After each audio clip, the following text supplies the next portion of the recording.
ఆంధ్రప్రదేశ్లో రాజకీయాలు రోజురోజుకి హీట్ ఎక్కుతున్నాయి.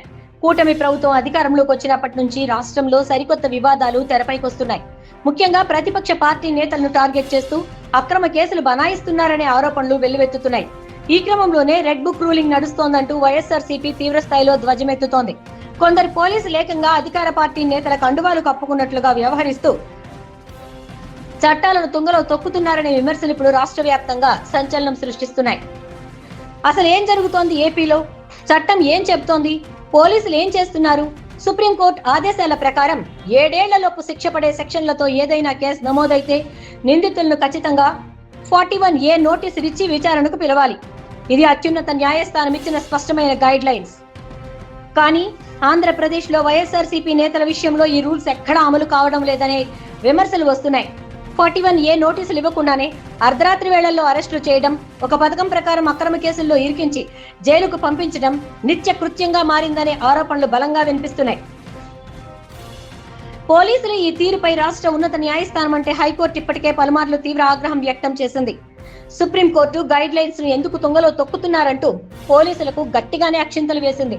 చట్టాన్ని అతిక్రమించి అక్రమ రిమాండ్లకు పంపవద్దంటూ రాష్ట్రంలోని మ్యాజిస్ట్రేట్ల అందరికీ హైకోర్టు ప్రత్యేకంగా ఒక సర్క్యులర్ కూడా జారీ చేసింది.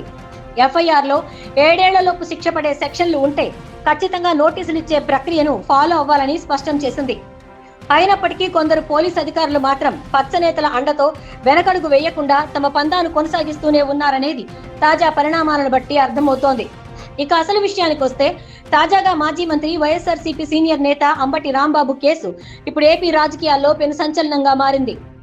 కొద్ది రోజుల క్రితం గుంటూరు జిల్లా గోరెంట్లలోని వెంకటేశ్వర స్వామి ఆలయ దర్శనానికి అంబటి రాంబాబు వెళ్లారు. ఆయన ఆలయానికి వెళ్లి వస్తున్న సమయంలో టీడీపీ శ్రేణులు పెద్ద ఎత్తున అక్కడికి చేరుకుని ఆయనపై దాడికి యత్నించాయి. అంతేకాకుండా తీవ్రంగా రెచ్చగొట్టేలా వ్యవహరించాయి. ఆ ఉద్రిక్త పరిస్థితుల్లో అంబటి రాంబాబు చేసిన కొన్ని వ్యాఖ్యలను ఆసరాగా చేసుకుని టీడీపీ నాయకులు పోలీసులకు ఫిర్యాదు చేశారు.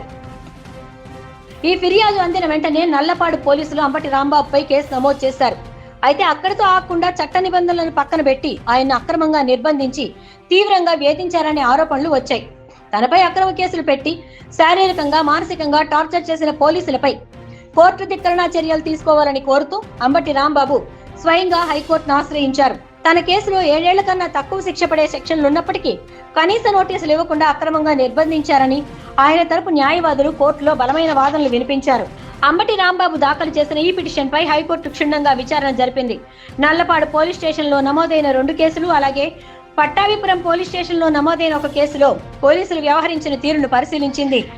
చివరకు సుప్రీంకోర్టు ఇచ్చిన మార్గదర్శకాలకు పూర్తిగా విరుద్ధంగా పోలీసులు ప్రవర్తించారని ఉన్నత న్యాయస్థానం నిర్ధారించింది.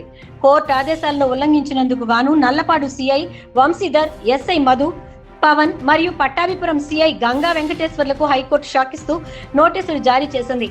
హైకోర్టు నేరుగా 3 కీలక పోలీసు అధికారులకు నోటీసులు ఇవ్వడంతో ఒక్కసారిగా ఏపీ హోంశాఖ ఉలిక్కిపడింది. ఇప్పుడు పోలీస్ సర్కిల్స్ లో ఈ వ్యవహారం హాట్ టాపిక్ గా మారింది. కేవలం అంబటి రాంబాబు విషయంలోనే కాదు, రాష్ట్ర వ్యాప్తంగా ఎంతో మంది వైఎస్ఆర్సీపీ నేతలు ఇలాంటి అక్రమ కేసులను ఎదుర్కొంటున్నారు. ఇప్పుడు అంబటి రాంబాబు లాగే మిగతా నేతలు కూడా చట్టాన్ని ఆశ్రయించి హైకోర్టు మెట్లెక్కితే రాష్ట్రంలో ఉన్న సగం మంది పోలీస్ అధికారులకు నోటీసులు రావడం ఖాయమనే గుసగుసలు పోలీస్ శాఖలో బలంగా వినిపిస్తున్నాయి. అధికార బలంతో చట్టాలను అతిక్రమిస్తే న్యాయస్థానాల ముందు తలవంచక తప్పదని ఈ తాజా నోటీసుల వ్యవహారం నిరూపిస్తోంది. మరి హైకోర్టు ఇచ్చిన నోటీసులపై సదరు పోలీస్ అధికారులు ఎలాంటి సమాధానం ఇస్తారో, రాబోయే రోజుల్లో ఈ కేసు ఎలాంటి మలుపులు తిరుగుతుందో చూడాలి.